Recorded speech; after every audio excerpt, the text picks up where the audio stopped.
Praise the Lord. దేవుడికి స్తోత్రములు కలుగును గాక. రేపటి దినాన ఈ సమయానికి ప్రార్థన కూటమి ముగుస్తుంది. ఆమేన్. మీ అందరికీ జ్ఞాపకం ఉందనుకుంటాను. 3:30 గంటల సమయానికి ప్రార్థన కూటమి ప్రారంభమవును. ఇంచుమించుగా ఈ సమయానికే దేవుడి చిత్తమును బట్టి ముగించబడును. చాలా మంచిది. కూడి వచ్చిన మీ అందరికీ కూడా నా హృదయపూర్వక వందనాలు, మరి శుభములు తెలియజేస్తా ఉన్నాను. ఆమేన్. వందనాలు. దేవుడి ముందు దీవించును గాక. యామరపాటుగా ఉండకూడదు, జాగ్రత్తగా గమనించాను. నేరుగా మన సమయాన్ని మన లేఖనాల్లో గడిపే ప్రయత్నం చేద్దాం. యెహెజ్కేలు గ్రంథం 3వ అధ్యాయము 17వ వచనం నుంచి గమనించాం. యెహెజ్కేలు గ్రంథము 3వ అధ్యాయము 17వ వచనం నుంచి గమనించాం. నరపుత్రుడా, ఇజ్రాయేలీలకు కావలిగా నేను నిన్ను నియమించి ఉన్నాను కాబట్టి నీవు నా నోటి మాట ఆలకించి నేను చెప్పిన దానిని బట్టి వారిని హెచ్చరిక చేయుము. అవశ్యముగా నీవు మరణమవుదువని నేను దుర్మార్గుని గూర్చి ఆజ్ఞ ఇయ్యగా నీవు అతనిని హెచ్చరిక చేయకయు అతడు జీవించున్నట్లు తన దుర్మార్గతను విడిచిపెట్టవలనని వానిని హెచ్చరిక చేయకయు నుండిన ఎడల ఆ దుర్మార్గుడు తాను చేసిన దోషమును బట్టి మరణమవును గాని అతని రక్తమునకు నిన్ను ఉత్తరవాదిగా ఎంచుదును. అయితే నీవు దుర్మార్గుని హెచ్చరిక చేయగా అతడు తన దుర్మార్గత నుండి దుష్క్రియల నుండి మరలని ఎడల అతడు తన దోషములను బట్టి మరణమవును గాని నీవు తప్పించుకొందువు. మరియు నీతి గలవాడు తన నీతిని విడిచి దుర్నీతిని అనుసరించినందున నేను అతని ముందర అభ్యంతరము పెట్టగా అతడు మరణమగును. నీవు అతన్ని హెచ్చరిక చేయని ఎడల పూర్వము తాను చేసిన నీతి జ్ఞాపకమునకు రాకుండా అతడు తన దోషమును బట్టి మరణమవును. అయితే అతని ప్రాణ విషయంలో నిన్ను ఉత్తరవాదిగా ఎంచుదును. అయితే పాపము చేయవలదని నీతి గల వానిని నీవు హెచ్చరిక చేయగా అతడు హెచ్చరింపబడి పాపము చేయక మానిన ఎడల అతడు అవశ్యముగా బ్రతుకును. నీ మట్టుకు నీవు ఆత్మను తప్పించుకొందువు. దేవుడికి స్తోత్రములు కలుగునుగాక. మీరున్న చోటే తలనుంచండి, కళ్ళు మూసుకోండి. దేవుడు ఆత్మ సహాయం విషయమై చిన్న ప్రార్థన చేసుకుందాము. మమ్మల్ని మిక్కిలిగా ప్రేమించుచున్నటువంటి మా భర్త మరొక్క మారు నీ మందిరములోనికి మమ్మల్ని నడిపించినారు గనుక మీరు నడిపించినటువంటి ఈ నడక వెంబడి మీరు మా పట్ల చూపిన కృపను బట్టి మిమ్మల్ని స్తుతిస్తూ ఉన్నాం. సర్వశక్తిమంతుడా, ఈ లేఖనముల ద్వారా మేము దేనినైతే గ్రహించవలసిన వారమై ఉన్నామో వాటిని అన్నిటినీ మేము గ్రహించలాగున మా మనోనేత్రాలు తెరవండి ప్రభువా. లోతైన సంగతులు చూచినటువంటి ఒక గొప్ప ప్రత్యక్షతను మా అందరికి అనుగ్రహించండి ప్రభువా. నీ నామ ఘనతార్థమై మమ్మల్ని అందరినీ బలపరచమనియు ఈ గడియ వర్తమానం చేత మమ్మల్ని సిద్ధపరచమనియు నాయన ఈ గడియ వర్తమానం గుండానే మా వ్యక్తిగతంగాను కుటుంబాల్లోనూ నాయన సంఘములలోనూ అన్ని విధాలుగా మేము కట్టబడినట్లుగా మమ్మల్ని అందరినీ మీరు జ్ఞాపకం చేసుకోండి ప్రభు. నాయన మేము మా జ్ఞానమును వెంబడి మేము ప్రయాణం చేయట్లేదు ప్రభువా. మా అనుభవాలను వెంబడించి మేము ప్రయాణం చేయట్లేదు నాయన. మేము ఇదివరకు పొంది ఉన్నటువంటి పుస్తక జ్ఞానాలను బట్టి కాదు కానీ నీ పరిశుద్ధాత్మ యొక్క శక్తితో కూడుకున్న ఈ వర్తమానం చేత నడిపించబడాలనుకుంటున్నాము. ఈ వర్తమాన సంబంధమైనటువంటి నింపుదలలో మమ్మల్ని అందరినీ కూడా ఒకసారి జ్ఞాపకం చేసుకోనమని ప్రభు అయిన యేసు క్రీస్తు నామములో ప్రార్థన చేయుచున్నాము. ఆమేన్. Praise the Lord. దేవుడికి స్తోత్రములు కలుగును గాక. ఇక్కడ యెహెజ్కేలు గ్రంథంలో దేవుడు మాట్లాడినటువంటి ఈ మాటలను మనము ఇదివరకే ఒక 2 భాగాలుగా చూసాం. దీనినే ప్రవక్త బ్రహ్నం గారు అంటారు బలహీన ప్రసంగ వేదిక, వీక్ పుల్పిట్ అని చెప్తూ మాట్లాడుతున్న విషయాలు. దీనిలో చిట్ట చివరి ఆ 4వ యొక్క ఉదాహరణలోనే మనమందరం ఉన్నాం. ఏదో 4వ ఉదాహరణ 21వ వచనం చూడు. అయితే పాపము చేయవలదని నీతి గల వానిని నీవు హెచ్చరిక చేయగా, జాగ్రత్త వినండి, ఆ పదాలు ఎంత చక్కగా అమర్చబడి పెట్టాడో దేవుడు అంటే, ఇంగ్లీష్లో nevertheless if thou warn the righteous man అంటే, నీతిమంతుణ్ణి పాపము చేయవలదని హెచ్చరించాల్సి వస్తుందా? అసలు పాపం ఉంటే గనక అతడు నీతిమంతుడు అవుతాడా? నీతిమంతుడు అనబడిన వాడు పాపం చేసే అవకాశం ఉంటుందా? అసలు పాపము చేయకూడదనేటువంటి సందేశాన్ని, సమాచారాన్ని దేవుడు ఒక నీతిమంతుడికి ఎందుకు బయలుపరుస్తున్నాడు అంటే, దీని ప్రత్యక్షత ఈ గడియ వర్తమానం గుండా ప్రకటన అధ్యాయం 22-21 కనబడుతుంది. ఏమని? పవిత్రులు వేరు, నీతిమంతులు వేరు, అపవిత్రులు వేరు, అన్యాయస్తులు వేరు. ఆమేన్. ఇక్కడ పవిత్రుడు పాపం చేయడు. ఎందుకంటే పవిత్రుడు దేవుడి ఆత్మ మూలముగా జన్మించబడి ఇక పాపమునే చెయ్యకుండా ఉండే పరిశుద్ధాత్మ బాప్తిస్మాన్ని పొందుకున్నవాడు. ఇది మొదటి వర్గం. అతన్ని గురించి అతడు సంపూర్తి చేయబడిన కార్యము. దేవుడు ఆ విశ్వాసిలో ఇంకా చేయవలసిన మార్పు లేదు. ఇంకా ఆ విశ్వాసిలో దేవుడు పెంపొందించవలసిన గుణలక్షణం లేదు. ఆ విశ్వాసి అన్ని గుణలక్షణములలో సంపూర్తి చేయబడిన కార్యముగా క్రీస్తు మాదిరిలో నివసించే విశ్వాసిగా ఉంటారు కనుక వారిలో పాపం కనబడదు. పాపము చేయకుము అని ఈ 3 వర్గాలకే చెప్పబడుద్ది. కరెక్టేనా?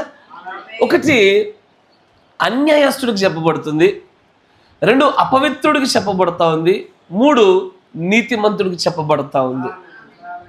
ఈ 3 కూడా ఎవరికి ఈ సమాచారం వచ్చినా సరే, ఈ 3 దేవుడు పెట్టిన ఏకైక మార్గము ఆ యొక్క సమాచారాన్ని విని సమాచారం బట్టి మార్చుకోవడమే.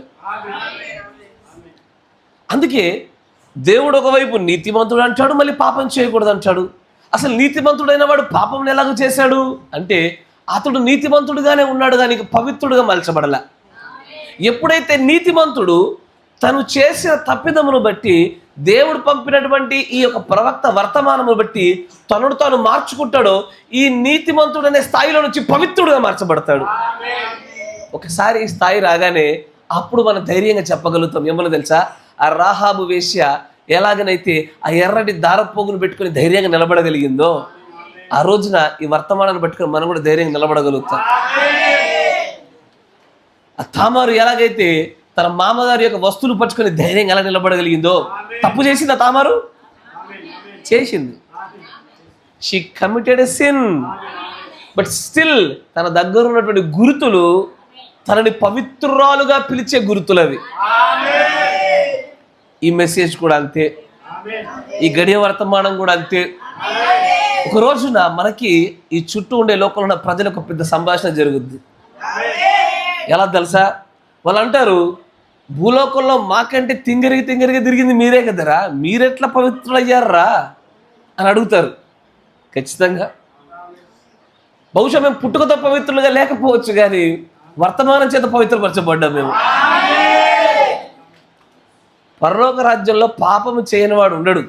పరలోక రాజ్యంలో పాపములు చేయకుండా జయించే శక్తి పొందుకున్నాడు ఉంటాడు. ఎందుకంటే స్త్రీ మూలంగా జన్మించే ప్రతి ఒక్కడు పాపే. ఇది బైబిలు. మన ప్రవక్త గారు ఇదే మాట చెప్తాడు, the man that is born out of a mother's womb కదా. స్త్రీ గర్భంలో నుంచి వచ్చినటువంటి ఏ పిండమైనా సరే పాపాలు చేస్తారు. కానీ ఈ పాపము చేయకుండా దేవుడు రెండింటిని పరిశుద్ధులుగా మార్చడానికి వాడుతున్నాడు. 1 వర్తమానికుని, 2 వర్తమానాన్ని. ఇక్కడ కావలివాడు అనేవాడు వర్తమానికుడు. అతడి దగ్గర దేవుడు ఉంచినటువంటి ఆ సమాచారమే వర్తమానము. ఇది విని మార్చుకున్న నీతిమంతుడు పవిత్రుడు అవుతున్నాడు. మార్చుకోకుండా ఉంటున్న ప్రతి వ్యక్తి, ఒకవేళ నీతిమంతుడైనా సరే ఆ మాట విని మార్చుకోకపోతే అతడు అపవిత్రుడు అవుతాడు, అన్యాయస్తుడు అవుతాడు. అదే నీతిమంతుడు కనుక మాట విని మార్చుకుంటే పవిత్రుడయ్యేటువంటి స్థానంలోకి వెళ్ళిపోయి రాజ్యాన్ని స్వతంత్రించుకుంటాడు. అందుకే దేవుడు తన ప్రవక్త అయినటువంటి సమూయేలు ద్వారా అంటారు, మాట వినుట శ్రేష్టము అంటాడు. అంతేనా? మాట వింటే శ్రేష్టము. దాని వెనకాల కారణాలు చూడకూడదు. నేను చాలామంది దగ్గర మాట్లాడుతున్నప్పుడు, ఎందుకని దేవుడు పురుషుల్ని వెంట్రుకలు కత్తిరించుకోవద్దన్నాడు, పెంచుకోవద్దన్నాడు? ఎందుకు? స్త్రీలు జుట్టు పెంచుకోవాలంట కదా, ఎందుకు? ఎందుకు ఈ రొట్టె ద్రాక్షరసం తీసుకోవాలి, ఎందుకు? ఇలాంటి ప్రశ్నలన్నింటినీ దృష్టిలో పెట్టుకొని బ్రహ్నం గారు అంటారు, అవ్వ కూడా ఒకప్పుడు ఇలాగే అడిగింది, ఎందుకు తినొద్దు అని. ఏమడిగింది? ఎందుకు తినొద్దు అని అడిగింది అంటాడు. దాన్ని రీజనింగ్ అంటాడు. మనము నోయింగ్ అంటే తెలుసుకోవడం కోసం మనం ప్రయత్నిస్తాము, కానీ వారు హేతుబుద్ధిని అత్యధికంగా వాడే ప్రయత్నం చేస్తారు. రీజనింగ్ అంటే హేతుబుద్ధి. ఇలాగే ఎందుకు చేయాలా, అలా ఎందుకు చేయకూడదు? మీరు రాత్రిపూట మాత్రమే ప్రభుత్వ భోజనం, అలా పొద్దునిస్తే ఏమవుద్ది? వాళ్ళు అడిగే ప్రశ్న. ఇప్పుడు బ్రహ్మం గారు నమ్మితేనే పరలోక రాజ్యంలోకి వెళ్ళగలుగుతారా? వర్తమానం నమ్మి బ్రహ్మం గారు వదిలేస్తే ఏమవుద్ది? వారి హేతుబుద్ధి ఎల్లవేళలా, అందుకే దీని అంటాడు, human mind is the greatest enemy to the human beings. మనుష్యుడి యొక్క ఆలోచన విధానము మనుష్యుడికి ఎంతో భయంకరమైనటువంటి గొప్ప శత్రువుడు, ఒక శత్రువు. దేవుడు పెట్టినటువంటి అతి గొప్ప చక్కటి బుద్ధి అంటే తెలుసా ఒక మనిషిలో? మాట వినుట. ఎందుకంటే దేవుడు వర్తమానికుల్ని పంపించడంలో ఎన్నడూ నిర్లక్ష్యం చేయలేదు, వర్తమానాన్ని పంపించడం నిర్లక్ష్యం చేయలేదు, మనుషులే వినడంలో నిర్లక్ష్యం చేశారంటాడు ఆయన. ఆయన అంటాడు, నేను పెందలకడే లేచి నా యొక్క సేవకుల వెంబడి సేవకులను, కాపరుల వెంబడి కాపరులను, ప్రవక్తల వెంబడి ప్రవక్తలు పంపుచూ వచ్చాను, కానీ నీవు మాత్రం వినక రాళ్లతో కొట్టుచూ చంపుచూ వచ్చిన దానా అంటాడు. అంటే దేవుడు వర్తమానికుని పంపడంలో ఏమాత్రం నిర్లక్ష్యం చేయలే, వర్తమానం పంపడం నిర్లక్ష్యం చేయలే. సమస్యలు ఎక్కడున్నాయి అంటే వినడంలోనే సమస్య వచ్చింది కదా. కానీ నేడు మన నివసిస్తున్నటువంటి ఈ దినాలు చెడ్డ దినాలు రాయబడ్డ బైబిల్లో. ఈ అంత్య దినాలు ఖచ్చితంగా చెడ్డ దినాలే. ఈ దినాలలో పరిస్థితి మరింత విషమంగా మార్చబడింది. ఎలా మార్చబడిందంటే, ఒకానొక సమయంలో దేవుడు ఒక ప్రవక్తని లేదా ఒక వ్యక్తిని, ఒక దైవజనుని దేవుడు పెట్టుకొని అతడికి దేవుడు ఒక సమాచారాన్ని ఇచ్చి ఈ సమాచారాన్ని ప్రజలకు తెలియజేయమని చెప్పినప్పుడు అతడు తెలియజేయకపోయినా, చెప్పినది చెప్పినట్టుగా చెప్పకపోయినా దాన్నే ఈ గడియ వర్తమానికుడు బలహీన ప్రసంగ వేదిక అన్నాడు. ఆమేన్. అయితే ఇక్కడ దేవుడు చేసిన కొన్ని అద్భుత కార్యాలు చూడాలి. ఎన్నికల్లో ఉన్నటువంటి ఏ ప్రసంగ వేదిక బలహీనపడదు. మంచిగా వినాల. ఎన్నికలో ఉన్నటువంటి ఏ ప్రసంగ వేదికైనా ఎన్నటికీ బలహీనపడదు. ఎందుకంటే దేవుడు ఒకసారి ఒక ప్రవక్తకు ఆజ్ఞాపించాడు, ఏమని? ఇట్లాగే వాళ్ళ దుర్మార్గతను మార్చుకోమని చెప్పు, వెళ్ళు అన్నాడు. ఈ పుల్పిట్ విన్నది ఈ మాట. పుల్పిట్ అంటే ఎవరు? ప్రవక్త, బోధకుడు కదా. ఈ పుల్పిట్కి చెప్పాడు దేవుడు ఏమని? బలంగా మాట్లాడు అని. కానీ ఈ పుల్పిట్ ఏం చేసింది? మెల్లగా ఇటెల్లాల్సే షిప్ కాస్త ఇంకో షిప్ ఎక్కింది. గుర్తుపట్టగలుగుతున్నారా? ఈ పుల్పిట్ కాస్త ఏం చేసిందంటే, ఎందుకంటే ఇతడు సెలవివ్వమని చెప్పిన మాట సెలవివ్వకపోతే ప్రజలు నశిస్తారు, ఇతడు తన ఆత్మను కోల్పోతాడు. కరెక్టేనా? కానీ ప్రసంగ వేదిక బలహీనమైపోయే సమయంలో దేవుడు ఆ ప్రవక్తను మాత్రం ఆ ప్రసంగ వేదికను బలహీనం కానివ్వాల. ఏం చేశాడు ఆయన? లేదు లేదు లేదు, నేను నిన్ను సెలవిమ్మని చెప్పిన మాట నువ్వు సెలవివ్వాల్సిందే. జాగ్రత్తగా గమనించండి. అతడు దేవుడు పంపాలనుకున్న ప్రాంతానికి కాకుండా వేరే ప్రాంతానికి వెళ్తా ఉన్నాడు. దేవుడు ముప్పు తిప్పలు పెట్టి 3 చెరువులు నీళ్ళు తాగిచ్చి మరలా మత్స్యములో నుంచి తాను పంపాలనుకున్న ప్రాంతానికే పంపించాడు కదా. ఇప్పుడు ఈ పుల్పిడికి ఒక విషయం తెలిసింది. ఏమని? ఎలాగో నాకు అప్పచెప్పబడిన సమాచారం నేను చెప్పాల్సిందే, నాకు అప్పచెప్పబడిన సమాచారం పూర్తి చేయాల్సిందే. వెళ్ళాడు, వీధి వీధి తిరిగాడు. యెహోవా ఇలాగు సెలవిచ్చుచున్నాడు, మీరు గోనె పట్ట కట్టుకోండి, బూడిదలో కూర్చోండి, మార్చుకోండి, మీ దుర్మార్గతను కడిగి వేసుకోండి అని ప్రాంతం అంతా ఈ యొక్క ప్రసంగ వేదిక తిరిగింది. తిరిగిన తర్వాత కాసేపు అయిన తర్వాత చూస్తూనే ఉన్నాడు, వారందరూ మార్చబడ్డారు. ఎందుకంటే దేవుడికి తెలుసు ఎవరు మార్చుకుంటారు ఎవరు మార్చుకున్న విషయం. వాళ్ళు మార్చబడ్డ విషయాన్ని ఈ ప్రసంగ వేదిక కూడా గమనించింది. ఈ ప్రసంగ వేదిక గమనించి అప్పుడు ఫీల్ అవుతుంది, నాకు తెలుసు నువ్వు ముందు నుంచి ఇట్లా చేస్తావని, వాళ్ళు ఎట్లాగో మార్చుకుంటారని తెలుసు, నువ్వు కరుణ చూపిస్తావని తెలుసు. నేను అందుకే నేను చెప్పను అనుకున్నా, అందుకే నేను మార్చమని నేను అడగను అనుకున్నా. కానీ అప్పుడు అంచాడు, వారి దుర్మార్గతను వారు వదిలినట్టు నువ్వు చెప్పకపోతే నీ ప్రాణాన్ని కోల్పోయేవాడు నువ్వు. దేవుడు ఏం చేశాడు? నినేవే పట్టణస్తులను కాపాడుతూ ఆ కావలి వాడిని కూడా కాపాడాడు ఆయన. ఇరువురి పట్ల కృప చూపాడు ఆయన. కానీ ఆ కావలి వాడికి తన పట్ల చూపిన కృప అర్థం కాలే. తనకు నినేవే పట్టణస్తుల పైన దేవుడికి అత్యధికమైన కృప ఉన్నదని, వారిని ప్రేమించుతున్నాడని, కాపాడాలని ఇష్టపడుతున్నాడని, తను పంపుతున్నాడని తెలిసింది. కానీ ఒకవేళ దేవుడి తనకి సెలవు ఇవ్వమని చెప్పిన మాట తనకి సెలవు ఇవ్వకపోయి ఉండి ఆ ప్రసంగ వేదిక బలహీన పడి ఉండుంటే కనుక ఖచ్చితంగా ఆ ప్రజలు నశించేవారు, ఈ కావలివాడు నశించేవాడు. కానీ దేవుడు ఏం చేశాడంటే ఈ ఎన్నికలో ఉన్నందున ఈ ప్రసంగ వేదికను బలహీనం చేయలేదు, ప్రజల్ని కాపాడాడు ఆయన. ఈ విషయం ప్రసంగ వేదిక కూడా తెలుసు. ఏమని? అంతంత గట్టిగా నన్ను అర్పించగా లాస్ట్కి అందరినీ కాపాడేవుగా. అప్పుడు అంటాడు ఏమని? ఒక చిన్న మొక్కను మొలిపింపజేసి నీడ వచ్చిన దాన్ని ఎండగొట్టి కొద్దిసేపు ఉండిపోయినటువంటి చెట్టు కొమ్మను బట్టి ఇంతగానో బాధపడతా ఉంటే చిన్నప్పటి నుంచి పెంచి పోషించాను వాళ్ళని, వాళ్ళ గురించి నేను బాధపడినా. ప్రసంగ వేదిక బలహీనం చేద్దాం అనుకున్నాడు, కానీ ఎన్నికలో ఉన్న ప్రసంగ వేదికలు ఎప్పుడు బలహీనం కావు, ఎప్పటికీ కాలేవయ్యా. బైబిల్లో ఇర్మియా అని ఒక ప్రవక్త ఉంచాడు. ఇదొక ప్రసంగ వేదిక, తెలుసా మీకు? ఈ ప్రసంగ వేదిక పాపం ఎప్పుడు ప్రకటించడం మొదలు పెట్టగానే ప్రజలు ఏమనుకునేవారు తెలుసా?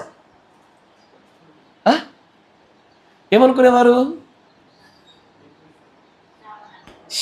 వీడెవ్వడా, ఎప్పుడు ఏడుపు కొట్టి విషయాలు, శాపనార్థాలు, మాకు సంతోషకర విషయం ఒక్కటి చెప్పడే వీడు అని ఏం చేశాడు? తన ప్రసంగ వేదికను బలహీనం చేసుకోవడం విషయంలో కొద్దిగా జనికాడు ఆయన.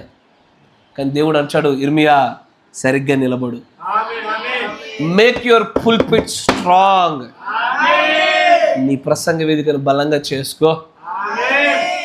రామోత్ గిలాద్ అని ఒక సందర్భం జరుగుతుంది. అక్కడ కూడా ఒక ప్రవక్త ఉంచాడు, ఒక ప్రసంగ వేదిక, ఇంకో దిక్కు 300, 400 ప్రసంగ వేదికలు. అవి 400 ప్రసంగ వేదికలు ఉంటే లాభము? బలహీనమై ఉండగా. ఆ 400 ప్రసంగ వేదికలు రాజులకు భయపడి రాజుకు అనుకూలమైన సమాచారాన్ని ఇచ్చే ప్రసంగ వేదికలు అవి. ఆ ప్రసంగ వేదికలు రాజు అసలు ఎవరు అక్కడ? ఆహాబు. కరెక్టేనా? మామూలు వ్యక్తి కాదు వాడు. అతను కోపగిచ్చేసినట్టు అధికారాన్ని వాడి దుర్వినియోగం చేస్తా చంపేస్తాడు. 300-400 మంది ఉండేటువంటి 400 ప్రసంగ వేదికలు ఉన్నా సరే బలమైన ఒక్క ప్రసంగ వేదిక చాలు. కానీ ఏం చేద్దాము? ఆ ప్రసంగ వేదిక అత్యంత బలంగా వాడబడిన తర్వాత ఆ ప్రసంగ వేదిక అత్యంత బలంగా కొట్టారా? చంప మీద కొట్టారా లేదా? ఆ ప్రసంగ వేదిక వచ్చి అత్యంత బలంగా దాడి చేసినా కదా ప్రసంగ వేదిక బలహీన పర్లేదు, ఇరిగిపోలేదు, పలిగిపోలేదు. ఎందుకంటే ద చూజన్ పుల్పిట్స్ ఆర్ స్ట్రాంగ్. ఎన్నిక చేయబడిన ప్రసంగ వేదికలు బలమైనవి. అందుకే యేసు ప్రభు వారు కూడా ఆయన మందిరంలోకి వెళ్ళి తను ప్రసంగం చేశారు. ఆయన ప్రజల మధ్యలోకి వచ్చి, సమాజ మందిరాల్లోకి వచ్చి అందరి ఎదురైనా నిలబడి అక్కడ ప్రజలందరి ఎదుట ప్రచారం చేస్తూ ఉంటే ప్రజలందరూ ఏమన్నారో తెలుసా? జాగ్రత్తగా గమనించాడు. అరే ఏంటి ప్రసంగ వేదిక ఇంత అధికారంతో ఉంది, ఏంటి ప్రసంగ వేదిక ఇంత శక్తితో ఉంది, శాస్త్రులాగా పరిశీలలాగా లేదే. ఎందుకంటే యేసు ప్రభువుని వాళ్ళు అదే అంటారు, ఏమని? ఇతని బోధ ఎందుకు ఇంత అధికారంతో ఉంది? ఎందుకంటే because his pulpit is so strong. అత్యంత బలమైనటువంటి పుల్పిట్ కలిగి ఉన్న వ్యక్తి. కానీ ఈ పుల్పిట్లు బలహీనం కావడానికి అనేకమైన కారణాలు ఉన్నాయంటాడు బ్రహ్నం గారు.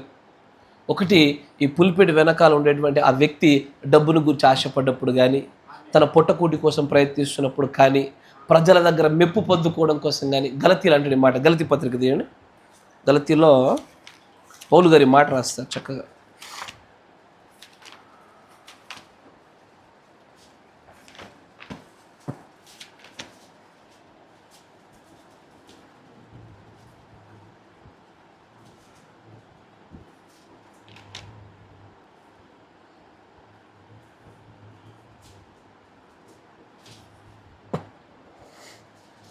గలతీ 1వ అధ్యాయం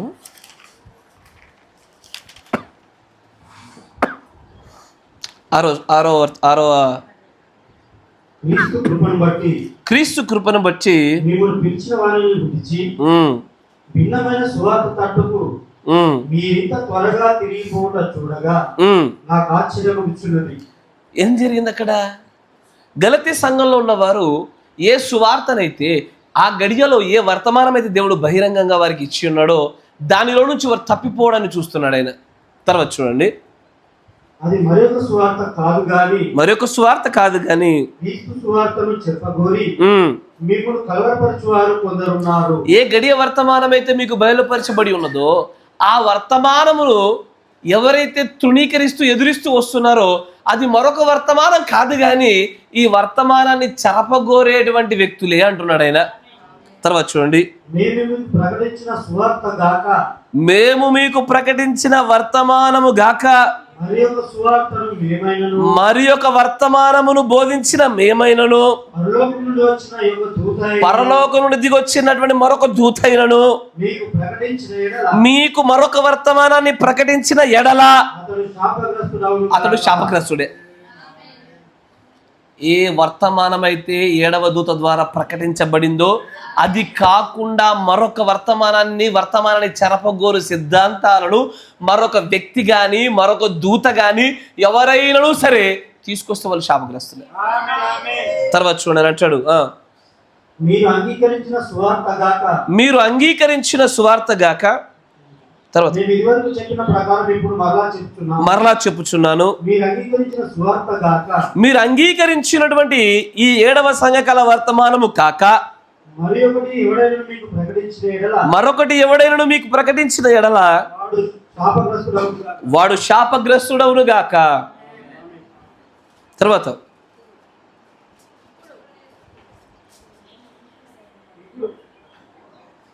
ఇప్పుడు నేను మనుషుల దయను ఏంటి నేనేమన్నా మనుషుల దయను కోరుకొనిచున్నానా? ఎందుకు తెలుసా? మనుష్యుల దయను కోరుకునేటువంటి ఏ దైవజనుడైనా సరే ప్రసంగ వేదికను బలహీనం చేసుకునేవాడే. ఆమేన్. తర్వాత లేకపోతే దేవుడు దయను సంపాదించుకోవాలని చూస్తున్నానా? రెండు ఉండాలి ఇక్కడ. ప్రసంగ వేదికలు రెండింటిని సంతోషపరిచే ఉంటాయి. అయితే దేవుడినైనను లేదా మనుష్యులనైనను. సంఘశాఖ వర్తమానాల గురించి మాట్లాడుతూ బ్రహ్మం గారు అంటారు, ఈ వర్తమానాలన్నీ మనుషులను సంతోషపెట్టడానికి కానీ దేవుడు క్రియ జరిగించడానికి కాదు అంటాడు ఆయన. తర్వాత చూడా, నేను మనుషులను సంతోషపెట్టగోరుచున్నానా?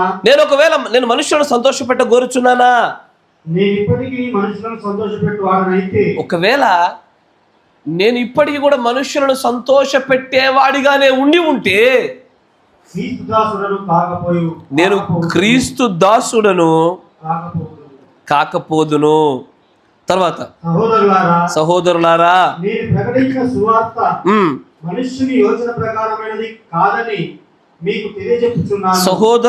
నేను ప్రకటించిన ఈ గడియ వర్తమానం మనుషుల యోచన ప్రకారమైనది కాదని మీకు తెలియజెప్పుచున్నాను. ఒక మనుష్యుడి వల్ల ఒకరో పెద్ద పెద్ద పాస్టర్ నుండి ట్రైనింగ్ ఇస్తే ఆ శిష్యరికం వల్ల పొందుకున్న వర్తమానం కాదిది. నాకు ఎవడును బోధింపలేదు గాని యేసుక్రీస్తు ప్రకటన 17:7 బయలుపరచుట వలననే అది నాకు లభించింది. అంతేనా? ఎందుకు ఈ క్రమాన్ని చెప్పారంటే ఈ క్రమం కాకుండా నేను చెప్పినటువంటి ఈ పద్ధతి కాకుండా మరొక రీతిలో దేవుని జ్ఞానాన్ని పొందుకున్నామనుకున్నా అది బలహీన ప్రసంగ వేదికలే. దాన్ని దేవుని ప్రవక్త అంచాడు. ఈ రోజున దేవుని జ్ఞానాన్ని ప్రజలు వారు తత్వజ్ఞానం చేత నేర్చుకుంటున్నారు, కాలేజీ సెమినరీల ద్వారా నేర్చుకుంటున్నారు, బైబిల్ కాలేజీల ద్వారా నేర్చుకుని వచ్చి ఈరోజు ప్రసంగ వేదికలు వెనకాల నిలబడి బోధిస్తున్నారు. అవన్నీ కూడా బలహీన ప్రసంగ వేదికలే.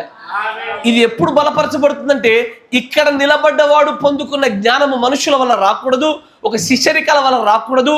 ఇది కేవలము క్రీస్తు వల్ల మాత్రమే బయలుపరచబడే జ్ఞానమై ఉండాలి. అది మెసేజ్ హబ్ నొక్కుకొని ఒక బైబిల్ వచనం నొక్కగానే దానికి సంబంధించిన 10 లేఖనాలు కనబడగానే దాంతో ఒక వర్తమానం చెప్పొచ్చు అనేటువంటి ఒక ఆలోచనలో ఉన్నటువంటి వ్యక్తులు, ఇది క్రీస్తు యొక్క బయలుపాట వల్ల వచ్చేది కాదు. అక్షర జ్ఞానానికి ఆత్మ జ్ఞానానికి చాలా వ్యత్యాసం ఉంటుంది. అక్షర జ్ఞానం ఉన్న వ్యక్తి పుస్తకాలు చూసి చాలా చెప్పవచ్చు, కానీ ఆత్మ జ్ఞానం ఉన్న వ్యక్తి ఆ పుస్తకాలలో ఉన్న అక్షరాల వెనకాల ఆత్మను తీసుకురాగలుగుతారు. అని అదంటాడు, నాకు ఏ మనుషుడు నేర్పించాడు ఇది, లేకపోతే నాకు ఎవరు శిష్యరికం ఇచ్చారు, నాకు ఇది నాకు ఎవరైనా నేర్పించారా, శిష్యరికం ఇచ్చారా, నాకు ఎవరైనా బోధించారా? కాదు, ఇది ఈ బోధంతా కూడా ఎక్కడి నుంచి రావాలి? ఏ వ్యక్తి ఇంకో వ్యక్తికి నేర్పిస్తే వచ్చేది కాదు. ఇది కేవలము ప్రకటన 17లో చెప్పబడిన విషయాలు, అవన్నీ పొందుపరచబడినటువంటి ఆహారం నేరుగా తినడం వల్ల క్రీస్తే బయలుపరచాల. అంతకు మించి మరొక రూపంలో వచ్చే ఏ జ్ఞానంతో కూడుకున్న ప్రసంగ వేదిక యొక్క ప్రచారమైనా సరే, ప్రకటన అయినా సరే, బలహీన ప్రసంగ వేదికే. అయ్యా, ఈ రోజున చాలామంది, నాకు తెలుసు, ఎవరిని మన వ్యక్తిగతంగా దూషించాలని కాదు, కానీ ప్రస్తుతం జరుగుతున్న పద్ధతి, పాస్టర్లుగా ట్రైనింగ్ ఇస్తారు తెలుసు, వాళ్ళ పిల్లలకు సంవత్సరాల వెంబడి సంవత్సరాలు ట్రైనింగ్ ఇస్తారు. ఎలా మాట్లాడాలి, ఎలా వర్తమానం చెప్పాలి, ఎలా దిద్దుబాటు చేసుకోవాలా, ఎలా హ్యాండిల్ చేయాలా. అయినా ఇటు ట్రైనింగ్ ఇస్తే వచ్చేది కాదుగా. ట్రైనింగ్ ఇస్తే వస్తుందా? ట్రైనింగ్ ఇస్తే వచ్చేదైతే యేసు ప్రభుకి ఎవరు ట్రైనింగ్ ఇచ్చారు? 12 ఏళ్ళకి మందిరంలోకి వెళ్ళినప్పుడు బోధించాడే. మరి బ్రహ్నం గారు ఏ సెమినరీలో చదువుకున్నాడు? ఆయన 7వ తరగతి చదువుకున్నటువంటి ఆయన ఏ సెమినరీలోకి వెళ్ళినవాడు కాదే. ఆయనకి ఎక్కడి నుంచి వచ్చింది ఆ జ్ఞానము? ఇది ఒక వ్యక్తి నేర్పిస్తే వచ్చేది కాదు. నా తండ్రి కాపరైనంత మాత్రం నేను కాపరైపోతానేది కాదు. నమ్మట వింటున్నారా? ఈ రోజున అట్లా లేదు. సినిమాల్లో కదా తండ్రి హీరో అయితే కొడుకు హీరో, రాజకీయాల్లో తండ్రి హీరో అయితే రాజకీయాల్లో తండ్రి ఒకవేళ లీడరు నాయకుడు అయిపోతే కొడుకు కూడా తర్వాత రాబోయేటువంటి లీడర్ నాయకుడే. కరెక్టేనా? ఒకసారి ఆలోచించండి. 99.9% ఈ క్రమంలో వచ్చే ప్రతిదీ ఫెయిల్ అవుతుంది. కరెక్టేనా? ఎలా ఫెయిల్ అది ఎందుకయ్యా అంటే, మీరు ఒకసారి సాధారణంగా చూడండి, రాజకీయాల్లో మీరు చూస్తే, ఎందుకన్నా వాళ్ళ పేర్లు ఎత్తకూడదు కానీ పప్పొకడు శుద్ధొక్కడు, అంతేనా? తండ్రి ఏమో గొప్ప రాజకీయ నాయకుడు, కొడుకులేమో సమర్థత లేనటువంటి వ్యక్తులు, అంతేనా? అది కాంగ్రెస్ అయినా టీడీపీ అయినా సరే, అది ఏదైనా సరే. ఎందుకయ్యా అంటే వంశపారంపర్యంగా ఈ లక్షణాలు రావు. వరాలు ఇవన్నీ దేవుడి యొక్క పిలుపులు ఎన్నికలో ఉంటాయి, ట్రైనింగ్తో వచ్చేవి కావు. అది ఎక్కడి నుంచి రావాలా? మనుషులు నేర్పిస్తే వచ్చేవి కావు. మనుషుల దగ్గర నుంచి కానీ వేరే వ్యక్తుల దగ్గర నుంచి వచ్చేది కాదు. క్రీస్తు దగ్గర నుంచి నేరుగా రావాలి అది. కానీ దేవుని ప్రవక్త అంటాడు, ఎవరెవరైతే బైబిల్ సెమినరీ కాలేజీల ద్వారా కావచ్చు, పుస్తకాల ద్వారా కావచ్చు, మనుషుల జ్ఞానం ద్వారా, లేకపోతే ఇంటలెక్చువల్ ప్రీచర్స్ అంటాడు ఆయన, అంటే బాగా తెలివి కలిగినటువంటి బోధతో చేస్తున్న వ్యక్తులు అవ్వచ్చు. ఇదంతా మనుష్యుని జ్ఞానమే కానీ దీనివల్ల ప్రసంగ వేదికలు బలహీనపడ్డాయి కానీ బలపడలేదన్నాడు ఆయన. వీటి వల్ల బలపడవు, ఎన్నిటికీ బలహీనపడేటువంటివే అంటాడు ఆయన. Praise the Lord. ఇంకొంచెం ముందుకు చదవండి. మనుష్యుని వలన నేను దానిని పొందలేదు, నాకెవడును దానిని బోధింపను లేదు కానీ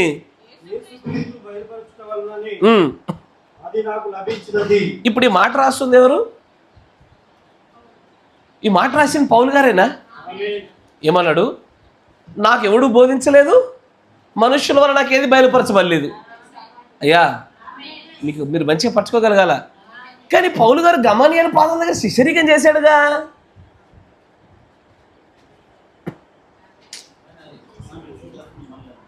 కరెక్టేనా? Yes sir. పౌలు గారు గమానియల్ దగ్గర ఏం చేశాడు? శిష్యరికం చేశాడుగా. మరి మనుషుల దగ్గర నుంచి నేర్చుకోలే, నాకు మనుషుడు బోధించలేదు అంటాడేంటినా? మనుష్యుల వల్ల బోధలో అక్షరాలే దొరికాయి కానీ ఆత్మ దొరకలేదు. మనుషుడు నేర్పించడంలో అక్షరార్థమైన జ్ఞానం దొరికింది కానీ వర్తమాన ప్రత్యక్షత దొరకలేదు. అయ్యా, మీకు అర్థమవుతుందా? ఎంత చక్కగా పాస్టర్ కింద మనము జబ్బల దగ్గరికి వెళ్ళి పాస్టర్ గారు అన్న కూడా ఈ జ్ఞానం రాదు. ఇది మహోన్నతుడు ఇవ్వాలయ్యా. ఆ సర్వశక్తి మంతుడు ఆ జ్ఞానాన్ని ఇస్తే వస్తుంది, కానీ మనుషుడు నేర్పిస్తే రాదు, మనుషుడు బోధిస్తే రాదు. సర్వశక్తి మంతుడు ఇస్తే వస్తుంది అంటాడు ఆయన. అందుకే గమానియేలు పాదాల దగ్గర ఉండి కూడా ఈయన అంటాడు, నాకు ఏ మనుషుడు బోధించలే, ఏ మనుషుడు నేర్పించలా. ఎవడు నేర్పించాడు? నాకు క్రీస్తే నేర్పించాడు. గమానియేలు ధర్మశాస్త్ర గ్రంథంలో ఉన్నటువంటి అక్షరార్థమైన ఆజ్ఞలు చూపించాడు. క్రీస్తు మాత్రమే ఆ అక్షరాలు నన్ను గురించి మాట్లాడుతున్నాయని తెలియజేపరిచాడు. ఈ జ్ఞానం మనుషుడు ఇచ్చింది కాదు. 3 రోజులు గుడ్డివాడిగా ఉన్నప్పుడు మరలా ప్రవక్త చేత అతను చేతుల నుంచి ప్రార్థన చేయ కనులు తెరవబడినప్పుడు 3.5 సంవత్సరాలు అరేబియా ప్రాంతాల్లోకి తిరుగుతూ ఉపవాసం ఉంటూ జాగరణలు చేస్తూ దేవుడి వాక్యాన్ని ధ్యానిస్తూ ఉండగా మహోన్నతుడైన దేవుడు క్రీస్తు నుంచే నేరుగా బయలుపరచబడిన ప్రత్యక్షత. మనుష్యుల నుంచి ప్రత్యక్షతలు రావయ్యా. మనుషుల దగ్గరికి వెళ్ళి నేర్చుకోలేం మనం. చాలా మంది వచ్చారు మా దగ్గర నేర్చుకొని మమ్మల్ని అంటారు, అయ్యో తండ్రి మీకు లేఖనాలు తెలియడంలా, మనుషుల దగ్గర ఎవరు నేర్చుకోరు, మహోన్నతుడు నేర్పించాలా. మహోన్నతుడు ఎప్పుడు కూడా ఆయనే నేర్పించేది, ఆయనే మన గురువు అంటాడు. ఈ లోకంలో మీరు ఎవరు తండ్రి అని గురువు అని పిలవకూడదు, ఎందుకంటే ఆయన ఒక్కడే గురువు, నేర్పించేవాడు ఆయన అంటాడు.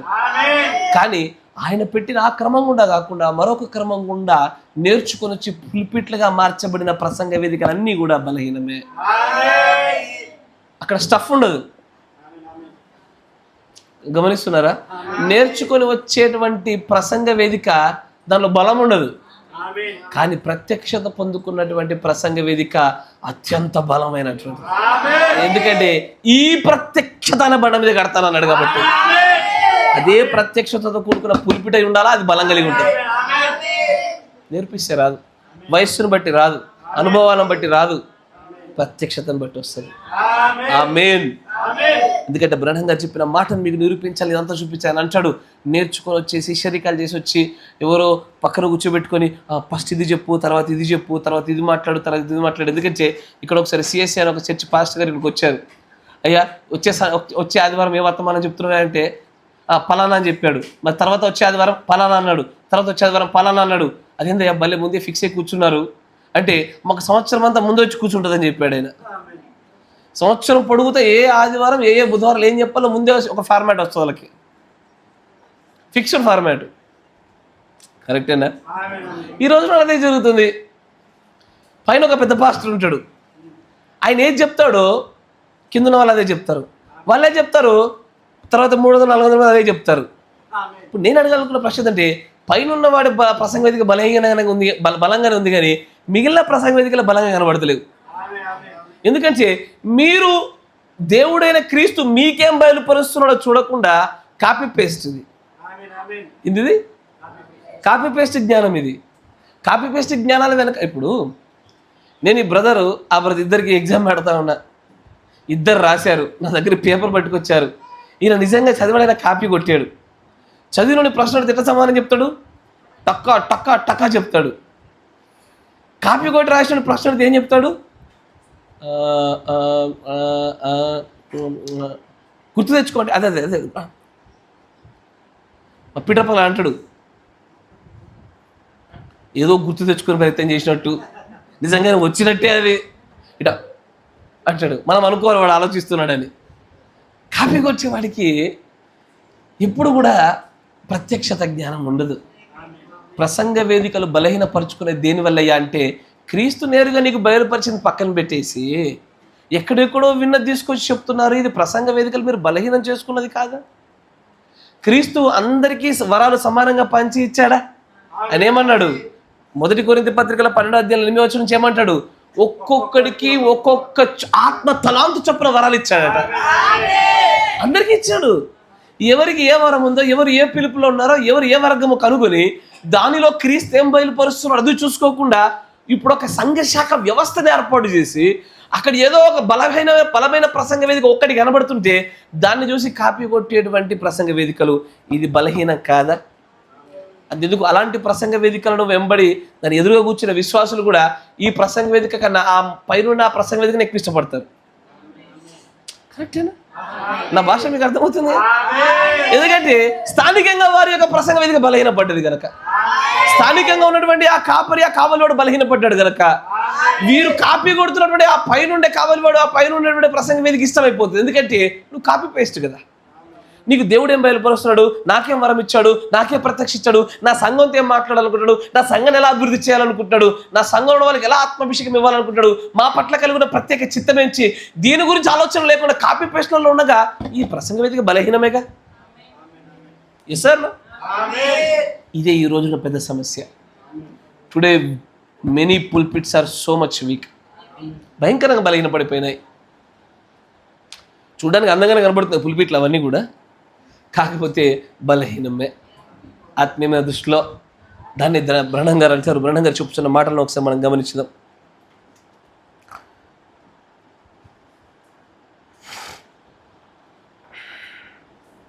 (58-0126)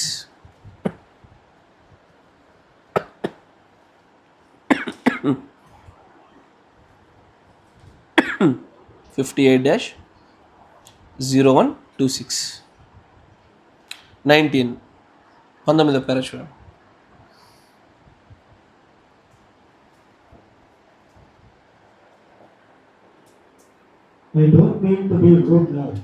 నేను ఇప్పుడు కఠినంగా ఉండాలనుకోవట్లేదు. Your pastors are here to preach this gospel. మీ కాపరులు ఉన్నది ఈ వర్తమానాన్ని బోధించడానికే. But if they don't do it, ఒకవేళ వారు దాన్ని చేయకపోతే, I want you to hear it this time. నేను ఇప్పుడు మీరు దీన్ని వినాలని ఈ సమయంలో కోరుచున్నాను. Of this part.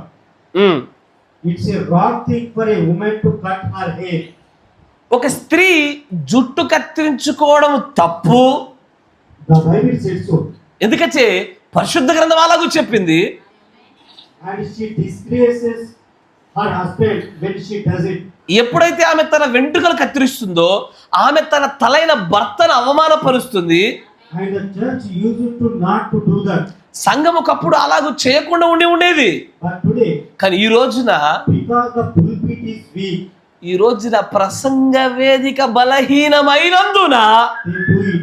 వారు చేస్తున్నారు. And women wear this little petty cloth. మీరు గమనించారా? ప్రసంగ వేదిక బలహీన పడుట వలన విశ్వాసులలో తప్పులు జరిగాయి అన్నాడు. కరెక్టేనా? హెచ్కేల్ గ్రంథంలో ఏమన్నాడు? నీవు ప్రకటించకపోవడం వల్ల ప్రజలు నశిస్తారు, ప్రజల దోషం నీ మీద మోపుతాను అన్నాడు. కావలివాడి మీద. కావలివాడి పైన దోషం మోపాల్సిందే. కానీ కావలివాడు బోధించినట్లయితే అక్కడ మార్పు వచ్చే అవకాశాలు ఉంటాయి.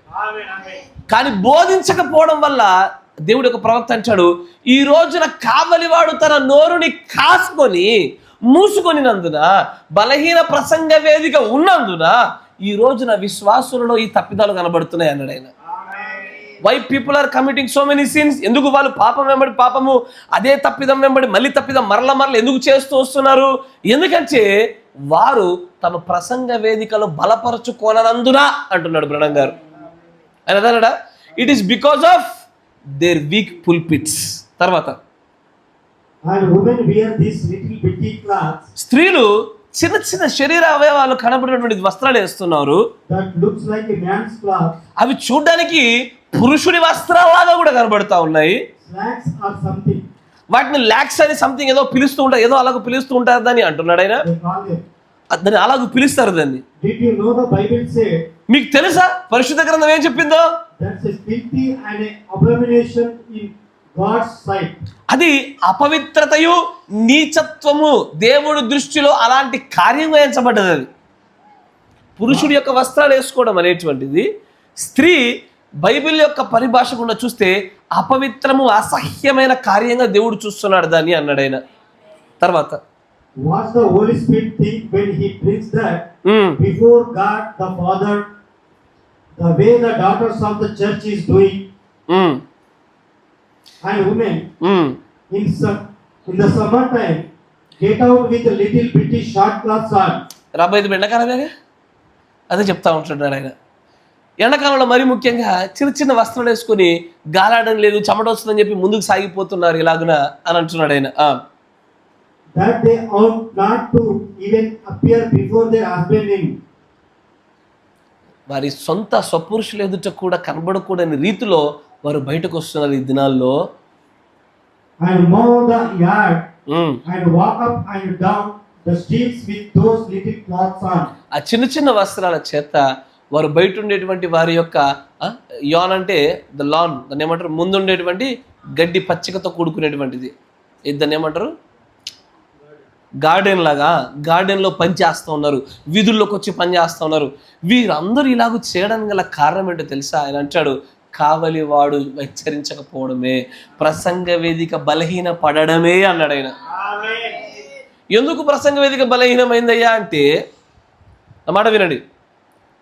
యెహెజ్కేలు గ్రంథంలో 3వ అధ్యాయం 17వ వచనంలో చెప్పినట్లుగా, కావలివాడు హెచ్చరిక చేయవలసిన చోట చేయకుండా అతడు నిశ్శబ్దంగా ఉండిన ఎడల అతడు ఎదుటివారి యొక్క ఆత్మల విషయంలో ఇతడు దోషిగా నిలబడతాడు. అసలు ఇతడు ఎందుకు నిశ్శబ్దంగా ఉండబడుతున్నాడు అంటే, ఒకటి, ఏ విషయాన్ని అయితే బోధించాలో ఆ తప్పిదము తనలో తన గృహస్థుల్లో ఉంటే ఆ విషయం అతను బలహీనుడే. నా భార్యే పని చేస్తూ ఉండగా ఈ వర్తమాన ప్రకారంగా స్త్రీలు జీవనోపాధి పనుల్లో చేయకూడదని బలంగా చెప్పలేడు, ప్రసంగ వేదిక బలహీనము. నా భార్య జుట్టుకు రంగేస్తూ ఉంటే, జుట్టుకు రంగు అనేటువంటిది అలంకారమును అందము కోసమే చేసేది కానీ ఆరోగ్యం కోసం చేసేది కాదని ఈ కావలివాడు బలంగా చెప్పలేకపోతాడు. అప్పుడు ఈ ప్రసంగ వేదిక బలహీనమే. చెయ్యలేకపోతున్నాడు గనక ప్రకటించడంలో బలహీనుడైపోయి ఈ ప్రసంగ వేదికను బలహీనం చేశాడు. ఇలాంటి ప్రసంగ బలహీన వేదికలు 1000 ఉన్నా సరే ఒక్క బలమైన ప్రసంగ వేదిక ఎదుట నిలబడదు అన్నాడు ఆయన. నిలబడదు. ఎందుకంటే వారు చేస్తున్నారు కనుక. వారి భార్యే నగలు పెట్టుకుంటూ ఉంటే ఈ పాస్టర్ గారు ఏం బోధించగలుగుతాడు? ఈ ప్రసంగ వేదికను ఎలాగో బలపరచగలుగుతాడు? ఆయన బలపరచలేడు. బండంగా చెప్పారుగా ఒకసారి, పాస్టర్ గారి యొక్క భార్య టైట్ స్కర్ట్స్ వేసుకొని మోకాళ్ళ కంటే పై వరకు వస్త్రాలు వేసుకొని వచ్చిందని చెప్తాడు ఆయన. గద్దిచ్చేసాడు ఆయన. గద్దించకపోయి ఉంటే దేవుడు అతని విషయంలో మరణంగానే ఖచ్చితంగా దోషిగా ఎంచేవాడు. ఇతడు గెస్ట్ పాస్టర్కి ఎలా వెళ్ళడైనా సరే కనబడినప్పుడు దైవికమైన ప్రేమలో సరిచేయాలంటాడు. తమ యొక్క తప్పిదాలను బట్టి, తమ యొక్క సొంత ప్రయోజనాలను బట్టి ఈ ప్రసంగ వేదిక బలహీనం చేశారు. కరెక్టేనా? Yes or no? ఇంకో కొన్ని సంఘాల్లో ప్రసంగ వేదిక బలహీనంగా ఎప్పుడైతే నేను చెప్పనా? నేను చెప్పేది మీకు తగులుద్దో తగిలితే మీరు కొంచెం జ్ఞానవంతులే, జ్ఞాపక శక్తి ఎక్కున్నట్లే. ఎప్పుడైతే అప్పటి వరకు ప్రసంగ వేదిక అత్యంత బలంగా సాగి ఉన్నటువంటి ఆ ప్రసంగ వేదిక ఎదుటి వారందరినీ కూడా దేవుడు సెలవిమ్మని చెప్పిన మాటే సెలవిస్తూ సాగినటువంటి ఆ బలమైన ప్రసంగ వేదిక ఒకసారి ఆ కావలివాని యొక్క కుమారులు తప్పు చేయడం మొదలు పెట్టగానే ఇది బలహీనపడుతుంది. కరెక్టేనా? కావలివాని కుమారులు, కావలివాని కుమార్తె, కావలివాని కుటుంబీకులు తప్పు చేయగానే ఈ ప్రసంగ వేదిక బలహీనపడుతుంది. ఎందుకంటే ఇకపైన అది చెప్తే నన్ను కూడా అదే అడుగుతారని, వీళ్ళు ప్రసంగ వేదిక లేకుండా చేస్తారేమో అన్న భయం అంటాడు ఆయన. తర్వాత అంటాడు, the fear of being kicked out అంటాడు ఆయన. ఆ బలహీన ప్రసంగ వేదికల విషయంలో బయట గెంటి వేస్తారేమో అన్న భయాన్ని కలిగి ఉంటారని చెప్తాడు బ్రహ్నం గారు. అయ్యా తర్వాత చూడండి ఏమంటాడు, ఇంకొచ్చు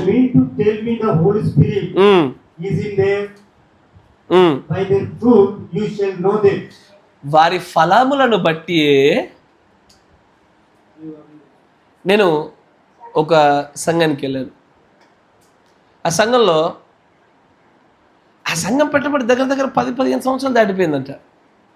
కానీ దానిలో కనీసం వెంట్రుకల పైన, ఆభరణాల పైన, అలంకరణ పైన విజయం సాధించినటువంటి స్త్రీల సంఖ్య 1% 2%.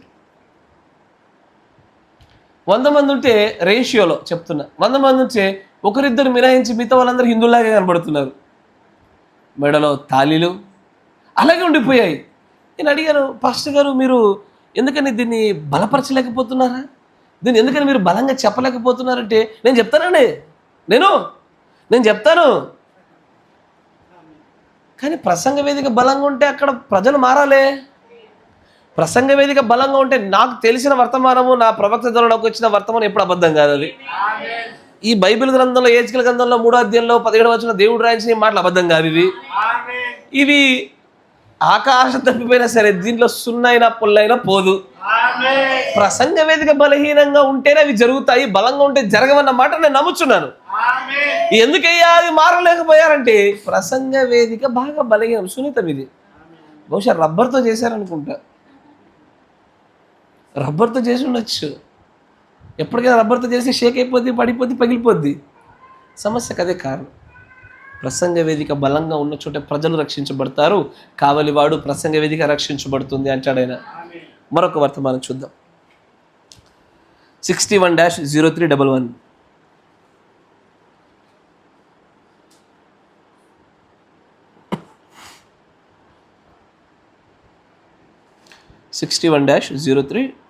దానిలో 210 పేరా.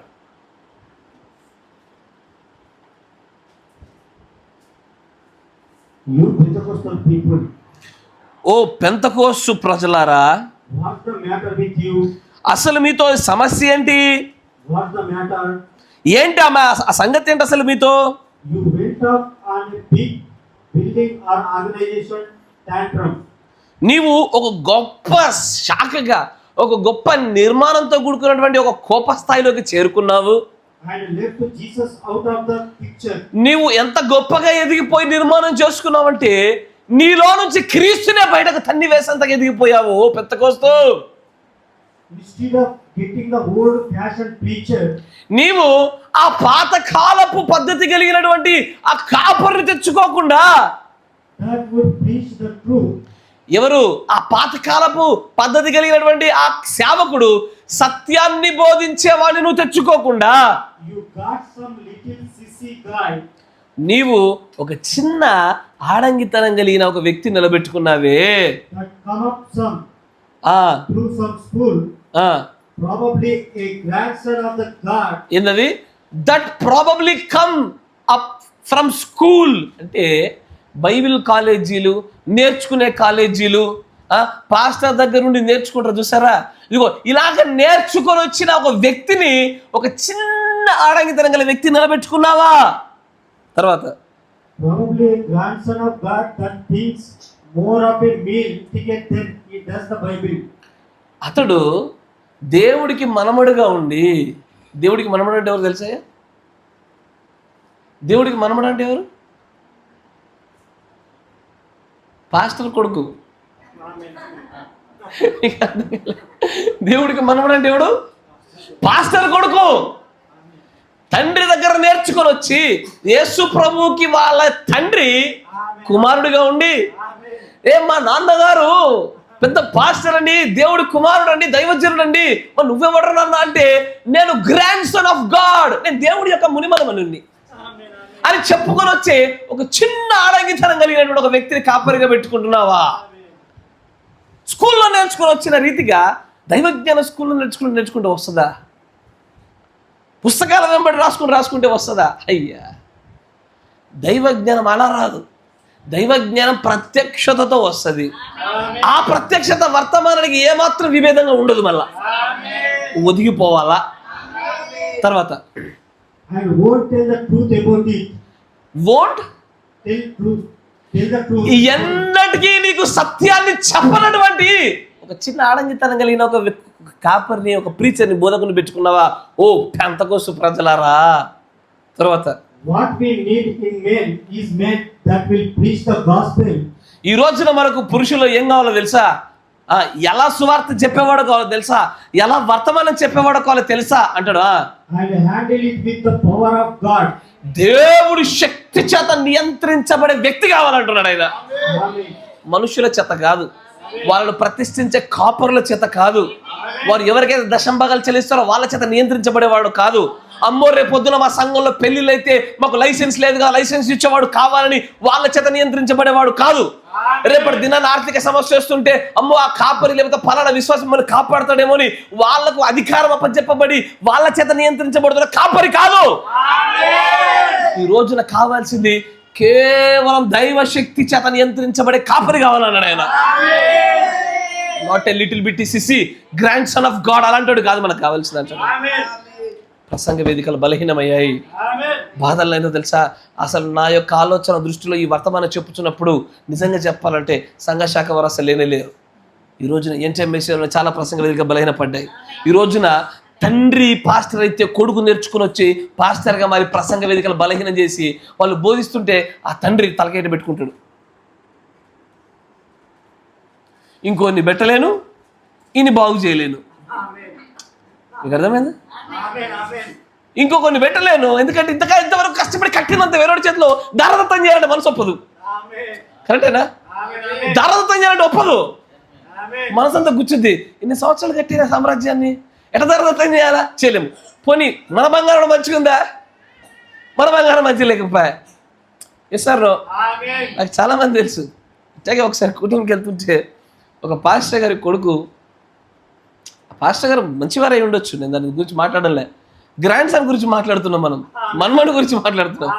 వెళ్ళి ఒక విశ్వాస దగ్గరికి వెళ్ళి, బ్రదర్ నా ఫోన్ స్విచ్ ఆఫ్ అయింది, ఒకసారి మీ ఫోన్ ఇవ్వండి అన్నాడట. తీసుకున్నాడు, మాట్లాడాడు.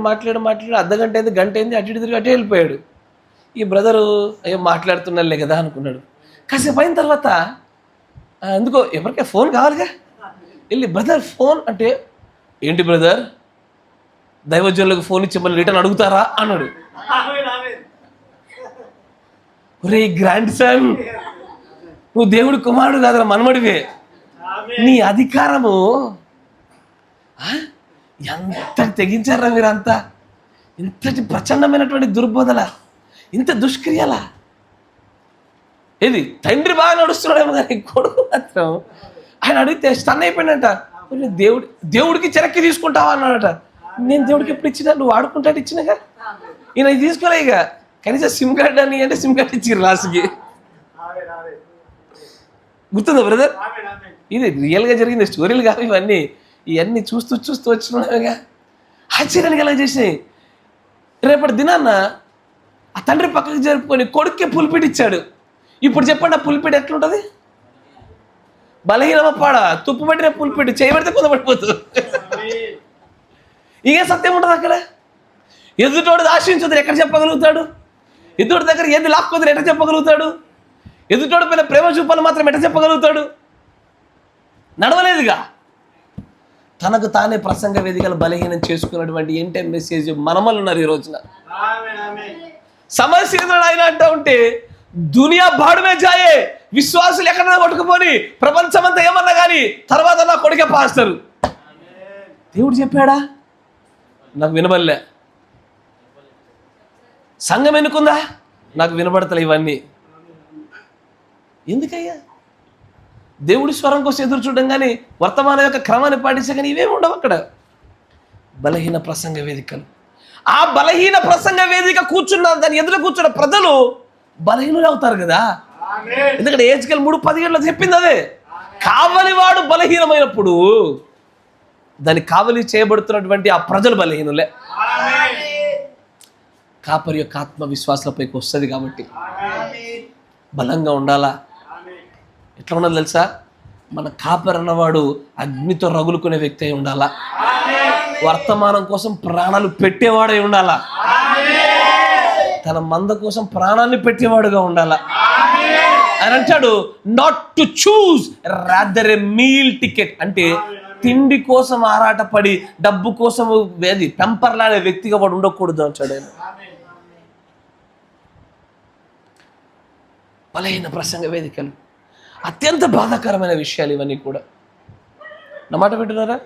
అత్యంత బాధాకరమైన విషయాలు. ప్రసంగ వేదికలు బలహీన పరిచేది వీళ్ళు. ఎసార్ అని అంటాడు. గ్రాండ్ సన్ ఏందయ్యా? మనవాళ్ళు అట. దేవుడికి మనవాళ్ళు ఉన్నారు, అల్లులు ఉన్నారు. దేవుడికి కుమారులు కుమార్తెలే ఉంటారు. దేవుడు నా తండ్రితో ఎంత బలంగా నడిచాడో నన్ను కూడా అలాగే నడిపించాలో, నాతో నడవాలా. ఇలాగే ఉంటుంది కానీ ఒక విచిత్రమైన ధోరణి కనబడుతూ ఉంటుంది. ఇవన్నీ బలహీన పడుతున్నటువంటి ప్రసంగ వేదికలకు సాదృశ్యం అన్నాడు బ్రహ్నం గారు. గ్రాండ్ సన్ మనమల గురించి మనం బ్రహ్నం గారు మాట్లాడిరా. ఇది కొంచెం కాంట్రవర్షియల్ టాపిక్ ఇది. అందుకే దీంట్లో మన సొంత మాటలు ఏమి ఎత్తద్దు. బ్రహ్నం గారు చెప్పింది తితేనే సేఫ్ ఇక్కడ. అంతేనా కదా? ఆయన చెప్పిందే మనం చేయాలా. అంతేనా కదా? తర్వాత చూడండి, ఇంకొంచెం ముందుకు రండి. ఎలా తెలుసా? సత్యమును సత్యంగానే బోధించేటువంటి ఆ ఒక ప్రీచర్ కావాలా, బోధకుడు కావాలి. ఎలా తెలుసా? ఆ సంస్థ, ఆ సంఘము అతనిని తన్ని బయటకు పంపించినా సరే సత్యమును సత్యంగానే చెప్పేవాడు కావాలా. బ్రహ్మగారిటకి ఒక చోటికి కూటమికి పిలిచి ఆయన గెస్ట్ స్పీకర్గా పెడితే ఆయన వెనక్కి చూశాడు. పాస్టర్ గారి యొక్క బంధువులు భార్య కనబడతా ఉన్నారు. అసభ్యకర వస్త్రాల్లో వేసాడు, తిట్టాడు, టార్గెట్ చేసి లాస్ట్కి ఇంకోసారి పిలవకపోయినా పర్వాలేదు చెప్పి వెళ్ళిపోయాడు ఆయన. నిజమైన బోధకుడు అట్లాగే ఉంటాడు. బ్రహ్మగారు ఏమంటున్నారు, అతడు సత్యాన్ని ఎంత సత్యంగా బోధిస్తాడంటే ఆ సంఘము, ఆ సంస్థ అతన్ని తన్ని బయటకు పంపించినా సరే సత్యం మారదు.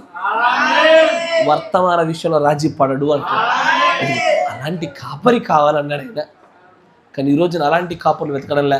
చక్కగా ఎలోక్వెన్సీతో అంటే మంచి పరిజ్ఞానంతో మాట్లాడుతున్నారా లేదా, మంచి ప్రొనౌన్సియేషన్ ఉందా, ఉచ్చారణ ఉందా లేదా, చక్కగా స్టేజ్ ప్రెజెంటేషన్ ఉందా లేదా, ఇవన్నీ చూసుకొని మరి పెట్టే విషయాలు కనబడతా ఉన్నాయి. తర్వాత అది ఏమి వ్యత్యాసాన్ని చూపిస్తుంది? అవునయ్యా, ఈ రోజున మనకు కావాల్సింది పరిశుద్ధాత్మ చేత అభిషేకించబడిన వారు కావాలా. మనుష్యుల చేత కాదు. మనుషులకు మస్తు అభిషేకాలు ఇస్తారు కాదు, పరిశుద్ధాత్మ చేత అభిషేకం పొందబడిన వారు కావాలంటున్నాడు ఆయన. తర్వాత వారు ఆ సువార్తను ఎలా బోధిస్తారంటే ఆ బోధన గురించి ఆ సంస్థ కానీ అక్కడుండే సంఘం కానీ ఏమంటారో అన్న ఆలోచన లేకుండానే సత్యమును సత్యంగానే చెప్పే పాస్టర్ కావాలి. అదే పరిశుద్ధాత్మ అభిషేకం అన్నాడు ఆయన. కరెక్టేనా? ఎస్, అంగీకరిస్తున్నారుగా. నిజంగా అలాంటి ఒక మంచి కాపరిగా ఈ గడియ వర్తమానికుడు పనిచేశాడు. ఆయన సంఘశాఖ చర్చిలోకి వెళ్ళి యేసు ప్రభు వారు చక్కగా ఒక మంచి ప్రణాళిక కలిగి ఉన్నాడు అని మొదలుపెట్టి, మీరుంటున్నటువంటి ఈ సంఘశాఖ ఇది మృగముద్ర అన్నాడు ఆయన. వాళ్ళ మధ్యలోనే వాళ్ళ సంఘానికి వెళ్ళి వాళ్ళనే వేషి అని పిలిచాడు. వాళ్ళ సంఘానికి వెళ్ళి వాళ్ళనే 666 అన్నాడు. వాళ్ళ సంఘానికి వెళ్ళి వాళ్ళనే మీరు ఇంకోసారి పిలవకపోయినా పర్వాలేదు అన్నాడు ఆయన. అందుకే ఆయన అంటాడు, ఆయనకు వచ్చే లెటర్ల సంఖ్య తగ్గిపోయింది కాలక్రమేణా. ప్రారంభంలో చాలా వచ్చేవి. అసలు వాళ్ళు లెటర్లలో ఫ్లైట్ టికెట్లు కూడా పంపించేది, అప్ అండ్ డౌన్ 2 ముందుగా అడ్వాన్స్గా. కాలక్రమేణా 3వ ఈడుపు దగ్గరికి రాగానే ఈ పొట్టెగిరిపోయింది, ఉత్తరాలు తగ్గిపోయాయి, నిజమైన బీజాలు మిగిలాయి. ఏదైతే వాక్యవధువో, ఏదైతే వర్తమానం కోసమే జన్మించబడిందో, ఏదైతే వర్తమానమై జీవించడానికి నిర్మించబడిందో అవి మాత్రం మిగిలినాయి లాస్ట్కి. ఆయన అంతమంది వెళ్ళిపోతున్నారు, లెటర్ రాకపోయేసరికి ఆయన బాధపడుతూ దేవుని అడుగుతుంటే ఆయన అంటాడు, నా పరిచయంలో జరిగింది అదేగా. నేను కూడా నా శరీరం తిన్న రక్తం తాగమనగానే అందరు వెళ్ళిపోయారు, మిగిలింది 11 మందే. నీకు అదే జరిగింది, నాకు జరిగింది నీకేం కొత్తగా జరుగుతలేదు. ఇప్పుడు ఒకవేళ అమ్మో నా శరీరం నా రక్తం తాగమంటే ఇంత కఠినమైన మాట ఎట్లా బోధిస్తున్నాడు అయినా అని అనుకుంటారేమో, రేపు పొద్దున నన్ను వెంబడించారేమో, అమ్మో నా ప్రసంగ వేదికను బలహీనం చేసుకుంటా అన్నాడు ఆయన. అరే నువ్వు బాడమే జావు బాయ్, తూ రేనా అయితే రేవో, జానా అయితే జావు, బాత్ తో ఏకీ సీదీ హే. ఏంటది? ఒకటే మాట, నేను జీవాహారమును, నా రక్తము త్రాగి నా శరీరం తినవాడే నిత్య జీవం గలవాడు. అది నీ చెవులకు అమ్మో అనుకున్నా సరే, అమ్మా అనుకున్నా సరే, అది నీ ఇష్టం. అది కానీ మేరా పుల్పిట్ స్ట్రాంగే, చెప్పాల్సింది చెప్పేశాడు ఆయన అని అంటాడు. ఆ సంస్థ, ఆ ఆర్గనైజేషన్ బయటకు తరివేసినా సరే కరెక్టేనా? అయ్యా ఒక వజ్రము దాని విలువ తెలియని ప్రజల మధ్యలో వజ్రం కాకుండా పోద్దా? వజ్రమే. మురికి గుంటల్లో పడ్డా వజ్రమే. రాజుల ఇళ్లలో ఉన్నా వజ్రమే. దొంగోడి జేబులో ఉన్నా, పోలీసుడు హస్తగతంలో ఉన్నా, ఎక్కడున్నా వజ్రం వజ్రమే. అంతేనా? పరిశుద్ధాత్మ అభిషేకించబడిన ప్రజలు అట్లాగే ఉంటారు. వాళ్ళు ఏ ప్రభావానికి లోన్ గారు. ప్రజలు ఏమంటారా, సంస్థ ఏమంటదా, పాస్టర్లు ఏమంటారా, వాళ్ళు ఏమంటారా, వీళ్ళు ఏమంటారా, ఈ ఆలోచనలు ఉండవు వాళ్ళు. వాళ్ళు ఎల్లప్పుడూ ఒకటే ఆలోచిస్తారు, ఏమని తెలుసా, వజ్రంలాగే ప్రవర్తిస్తారు. పక్షిరాజు ఏదన్నా వేరే పక్షిని చూసి పక్షిరాజు కాకుండా వేషం వేసుకుని తిరుగుద్దా? వేషాలు వేసుకుని తిరిగి ఏదో తెలుసా, గొర్రెలు కాదు తోడేళ్ళు.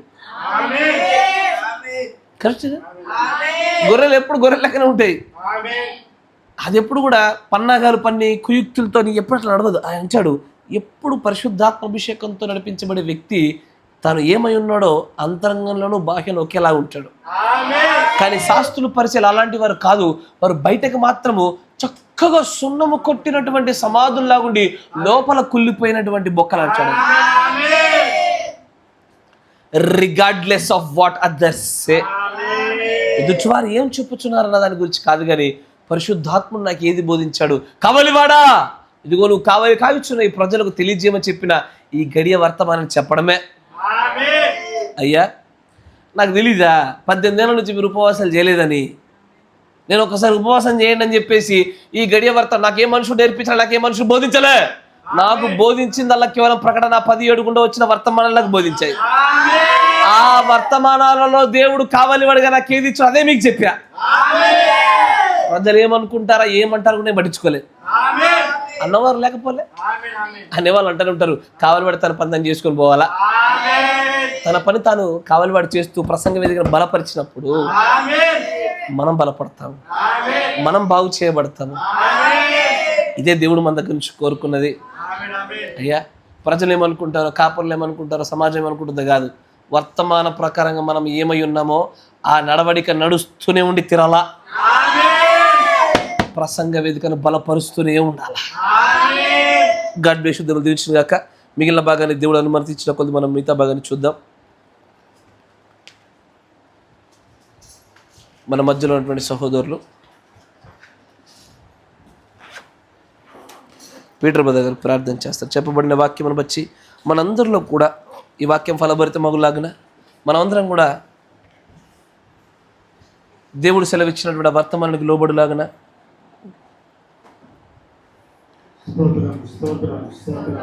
మనందరం కూడా మన 2 చేతులు పైకి ఎత్తి దయచేసి స్తోత్రం స్తోత్రం స్తోత్రం. మహోన్నతుడ మహాగౌడ జీవోధిపతి యేసుక్రీస్తు రాజా మీకు స్తోత్రం చెల్లిస్తూ ఉంటున్నాం.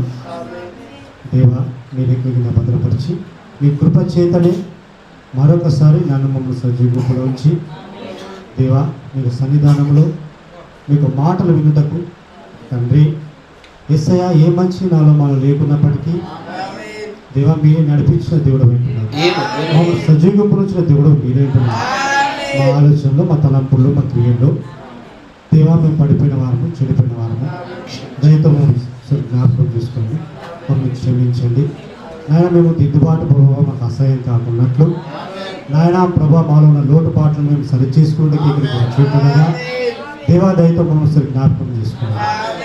ఏమన్నా దేవా యేసయ్య ఏవైతే మీరు మాటలు మాట్లాడి ఉంటున్నారో మీ యొక్క దాసుని నిలబెట్టుకొని పరిశుద్ధ ఆ బలహీనమైన ప్రసంగ వేదిక ద్వారా మీరు మాట్లాడుతుండగా యేసయ్య అనేక విషయంలో మేము ఏదైతే వింటున్నామో అంటే మనుషులు ఏదైతే లెక్క చేస్తూ ఉంటున్నారో ప్రభు ఈ లోకంలో ఏదైతే లెక్క చేస్తూ ఉంటున్నదో దాన్ని పట్టించుకోకుండా ఆయన మీకు వాక్యము వర్తమానం ఏదైతే ఉన్నదో దాని ప్రకారంగా మేము జీవించడానికి సహాయం తెచ్చింది. పరిశుద్ధ మేము విన్న దాని ప్రకారమే మేము జీవించినట్లు మా క్రియలు ఆ విధంగా ఉన్నట్లు మాకు సహాయం తెచ్చింది. ఏదైతే ప్రభు మాలో లోటుగా ఉన్నదో దాన్ని సరి చేసుకున్నప్పుడు ప్రభు మరి మరొకసారి మాకు అవకాశం ఇచ్చిన విధానం అంటే మీకు స్తోత్రం. నా దేవా ఇదివరకు ప్రభు తెలియకే చేసి ఉన్నాం కనుక దయతో మనం క్షమించి దాన్ని విడిచిపెట్టి ప్రభువా లేఖనానుసారంగా జీవించడానికి సహాయం తెచ్చి ఒకవేళ బుద్ధిపూర్వకంగా చేసినట్లయితే ప్రభువా మీకు రక్తము ఇంకాను ప్రభువా నిలిచి ఉండగా నాయన మీకు రక్తం గుండా ప్రభావం క్షమించమని మనం అదే దయతో జ్ఞాపకం చేసుకుని ప్రార్థిస్తూ ఉంటాం. సర్వోన్నతుడు నిజంగా ప్రభా ఈనాడు పులిపిట్లు ప్రభా ఏ విధంగా బలహీనమై ఉంటున్నాయో ఏ విధంగా బలహీనమైనటువంటి నాయన వర్తమానంలో వస్తూ ఉంటున్నాయో ప్రభా పరిశుద్ధ నాయన మీరు కళ్ళకు తట్టినట్టు మాకు తండ్రి మాతో మాట్లాడే దేవుడు ఉంటున్నాము. మేము అనేక ప్రభా తండ్రి పరిశుద్ధ నాయన కాపర్లు మేము చూసి ఉంటున్నాము తండ్రి.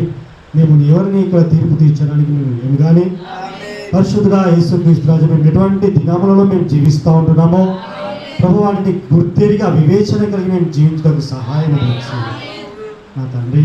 నా యేసయ్య మీకు స్తోత్ర వందనాలు. వర్తమానం ప్రకారం జీవించడమే ప్రభు పరిశుద్ధాత్మను కలిగి ఉండడం కనుక నాయన యేసయ్య పరిశుద్ధాత్మ బాప్తిస్మము మా యొక్క ప్రాణంలో మేము పొందుకున్నట్లు సహాయం తెచ్చింది. నిజంగా ప్రభా పరిశుద్ధుల గుంపులో నాయన ఇదిగో తన పాపము చేయనటువంటి పరిశుద్ధుల గుంపులో ప్రభా చేరటం మాకు సహాయం తెచ్చి దేవా కావలివాడు ప్రభా మమ్మల్ని హెచ్చరిస్తూ ఉంటుండగా ఎస్సయ్యా తండ్రి నాయన ఒక వర్తమానం ప్రభా ఏదైతే ఆ కేక వినబడుతున్నాడో ఆ కేకను ప్రభా మేము గుర్తెరిగి అది పక్షిరాజు కేక కనుక ప్రభా పిల్లలమైనటువంటి మేము నాయన ఆ పక్షిరాజు స్వరము మేము గుర్తినట్టు సహాయం తెచ్చి కృప చూపండి నాయన. మీకు స్తోత్రం వందనాలు. జీవంగా ప్రభు జీవాధిపతి యేసుక్రీస్తు రాజా మీకు స్తోత్రం చెల్లిస్తూ ఉంటున్నాను. సమస్తమును మీరే తోడు నడిపించి సహాయం దయచేయమని ఇంకా ప్రభు ముందుల సమయం అంతట్లో ప్రభు మీరే తోడుగుండమని రేపటి రోజున జరగబోయేటువంటి ఆ యొక్క సికింద్రాబాద్ ప్రభు ఆ ప్రాంతంలో జరగబోయేటువంటి ప్రార్థన విషయం కూడా వస్తామని కల్పించుకోండి. మీరే కృప చూపని మీకు దాసుని మీరు తండ్రి ప్రభా మీరే తండ్రి మేము మంచి ఆరోగ్యం దయచేయండి. పరిశుద్ధ రాకపోకలన్నింటిలో మీరే తోడు కృప చూపండి. ఆయన ఆశ్చర్య ప్రాణాన్ని తృప్తిపరిచే దేవుడు అయింది. నా ప్రియ సహోదరులు కోరుకున్నట్టుగా ప్రభా నా దేవ వారందరినీ మీరు జ్ఞాపకం చేసుకున్నాడు నాయన. ఇక తండ్రి సాయంకాలం ముందు జరగబోయేటువంటి ఆ యొక్క కోడికలు కూడా మీరు తోడు ఉండండి, సహాయం అందించండి. సమస్తములు మీరు ఆదిమ స్వాధీనం ఉంచుకొని మీ చిత్తానుసారంగా ప్రభా మేము జీవించడానికి సహాయం ఇచ్చేది. ఆ ప్రకటన 17లో ప్రభా ఏదైతే ప్రభా ఓ ప్రభా మీరు బయలుపరిచింటున్నారు నాయన. ఓ ప్రకటన గ్రంథం తండ్రి నాయన ఇదిగో తండ్రి విప్పబడిన ఒక పుస్తకం ఏదైతే ఉన్నదో ప్రభా దానిని తిని ప్రభా మేము ప్రత్యక్షత పొందుకున్నకు మాకు సహాయం ఇచ్చి ఓ ప్రభా అది తినే ప్రభా నాయన ఇదిగో తన తినడం ద్వారానే ప్రభా మీ దాసుని మేము నడిపించిన విధానం మీకు స్తోత్రం. అందులో మేము ఎంతగానో సంతోషిస్తూ ఉంటున్నాము. ఇది మీకు ఎంతగానో కృతజ్ఞతాస్తుతులు చెల్లిస్తూ ఉంటున్నాము. దేవాలయానికి తండ్రి ఏ మనుషుని ద్వారా అది వచ్చినది కాదు ప్రభా. నా దేవా నేరుగా ప్రభా తండ్రి అది మీ యొద్దనే పొందుకున్నదని మేము విశ్వసిస్తూ ఉంటున్నాము. నాయన పరిశుద్ధుల యొక్క మనుషుని కింద ప్రభా నాయన ఉంటే ప్రభా తండ్రి అది వచ్చేది కాదు. ఈ యొక్క మనుషులు నేర్పిస్తూ వచ్చేది కాదు. నాయన అపోస్తలుడైన పౌలు గారు సెలవిచ్చిన విధంగా నాయన ఇది మనుష్య జ్ఞానం కాదు నాయన. ఇదిగో పూర్వమందుండి ప్రభా ఏదైతే ఒక తండ్రి ధర్మశాస్త్రము ద్వారా తను తెలుసుకున్నటువంటి దానిని ఆయన ప్రకటించలేదు కానీ నాయన ఇదిగో పరలోకం నుంచి దూత ప్రభా వచ్చి ఆయన ఏది బోధించలేదు కానీ నాయన ఇదిగో నేరుగా ప్రభా మీ యొద్ద నుండే ప్రభా పొందుకున్నారని ప్రభా అతను తను సాక్ష్యం ఇస్తూ ఉంటున్నాను. నాయన యేసుక్రీస్తు రాజా మీకు స్తోత్రం ఉన్నాను. ఈనాడు ప్రభా నా తండ్రి మీకు దాసుని కూడా నిలబెట్టుకొని సర్వోన్నతుడు అటువంటి సాక్ష్యంలో ప్రభా మీరు ఇచ్చిన విధానం బట్టి మీకు స్తోత్రం చేస్తూ ఉంటున్నాను. మీరే తండ్రి కృప చూపని నడిపించండి, సహాయం దయచేయండి నాయన. ఇగో తండ్రి ఏ ఒక్క మనిషిని కింద ప్రభా ఏ ఒక్క మనిషిని ప్రభావము నాయన మీకు దాసుని మీద పడకుండా సహాయం తెచ్చేయండి. కృప చూపండి, మీ కృపలో మీరు భద్రపరిచి నడిపించి సహాయం తెచ్చేయండి. ప్రభు యేసుక్రీస్తు నామమున ప్రార్థించున్నాను. పక్షిరాజు వర్తమానము నన్ను రెక్కలపై మోయుచున్నది. పక్షిరాజు వర్తమానము నన్ను రెక్కలపై మోయుచున్నది. నిత్య రాజ్యము చేరు వరకు నన్ను రెక్కలపై మోయుచున్నది. నిత్య రాజ్యము చేరు వరకు నన్ను రెక్కలపై మోయుచున్నది. పక్షిరాజు వర్తమానము నన్ను రెక్కలపై మోయుచున్నది. పరిశుద్ధుడా సర్వశక్తి సంపన్నుడా మా రక్షకుడా, ఈ అంత్య దినములలో అపాయకరమైన సమయాలు వచ్చుచున్నవి గనుక ఈ దినములలో ఆత్మల దాడి అత్యధిక మగుచున్న చోట కాపరులను సైతము వీడకుండా సంఘములను సైతం వదలకుండా జల్లెడ పట్టడానికి అనుమతి పొందినటువంటి సాతాను అనేకమైన ప్రసంగ వేదికలను బలహీనం చేయుచుండగా మేము ఎన్నటికీ అలాంటి వారిగా ఉండకుండా ఉండుటకై మాతో మీరు ప్రవక్త ద్వారా మాట్లాడించినటువంటి ఆ మాటల ద్వారా మాకు జ్ఞానాన్ని అనుగ్రహించింది మీకు వందనాలు ప్రభు. నాయన నీ ప్రవక్త ద్వారా మీరు మాట్లాడినట్లుగానే ఈ ప్రసంగ వేదికలు మేము ఎలాగైనా బలంగా ఉంచుకునే కృపను మాకు దయచేయండి నాయన. మేము తత్వజ్ఞానం చేతనో ఒక వ్యక్తి మనుషుల జ్ఞానం వలనో నాయన ఎవరో నేర్పించడం వలన కాకుండా నీ యొద్ద నుంచి వచ్చేటువంటి ఆ ప్రత్యక్షతను నేరుగా పొందుచు ఈ ప్రసంగ వేదికలు బలపరచుచు నాయన కుటుంబం గుండా నాయన ఆ యొక్క యాజకత్వం అనేటువంటిది ఎప్పుడు కూడా వంశ పారంపర్యంగా కాకుండా నీ ఎన్నికను బట్టి మాత్రమే జరిగే బలమైన ప్రసంగ వేదికలు దీన్ని మార్చండి ప్రభువా. ఓ దేవా, నువ్వు మాట్లాడిన మాటలు సామాన్యమైనటువంటివే కానీ ఆ సామాన్యతలోనే నువ్వు దాచుకుంటానన్నావు నాయన. బలహీనమైన ప్రసంగాల వేదికలో ప్రభు నువ్వు నిలబడవు నాయన. ఆ బలమైనటువంటి వాక్యానుసారమైన వర్తమాన సంబంధమైనటువంటి ప్రసంగ వేదికలలోనే నీ వాక్యం బయలు వెళుతున్నది కనుక నాయన మమ్మల్ని మాత్రం ప్రభు బలమైన ప్రసంగ వేదికలకు ఎల్లవేళలా మీరు ఉంచమని ప్రార్థిస్తా ఉన్నాను. ఏ ఆత్మ చేతను, ఏ మనుషుడి చేతను, ఏ పరిస్థితి చేతను, ఏ ప్రభావం చేతను కూడా మేము మార్పులకు చేర్పులకు గురి కాకుండా నీ శక్తి చేత, నీ వర్తమానం చేత, నీ వర్తమానం అవునన్నప్పుడు అవునన్నట్టుగానే, కాదన్న దానిని కాదన్నట్టుగానే నిలబడగలిగేటువంటి శక్తివంతమైన గుంపుగా మమ్మల్ని అందరినీ మీరు మలచండి నాయన. సమస్త విషయంలో మీరు తోడుగా ఉండి కృప చూపమని నాయన. నీ ప్రియమైన పిల్లలు తిరిగి ప్రయాణం చేయబోచుండగా క్షేమంగా వీరి గమ్యస్థానాలు చేరునట్లుగా నీ కాపుదల భద్రతయు కూడా వీరికి అనుగ్రహించమని, రేపటి దినంలో జరగబోతున్నటువంటి సాయంకాల ప్రార్థనలో కూడా మీరు తోడుగా ఉండమని, సాయంకాల వెలుగుకు సాదృశ్యమైన ఆ వర్తమానం ఈ సంఘంలో సాయంకాల వేళలో బోధించినట్లుగా అవకాశం ఇవ్వమని ప్రభు అయిన యేసు క్రీస్తు నామములో ప్రార్థన చేయుచున్నాము. ఆమేన్. Praise the Lord. God bless you. దేవుడు మిమ్మల్ని దీవించును గాక.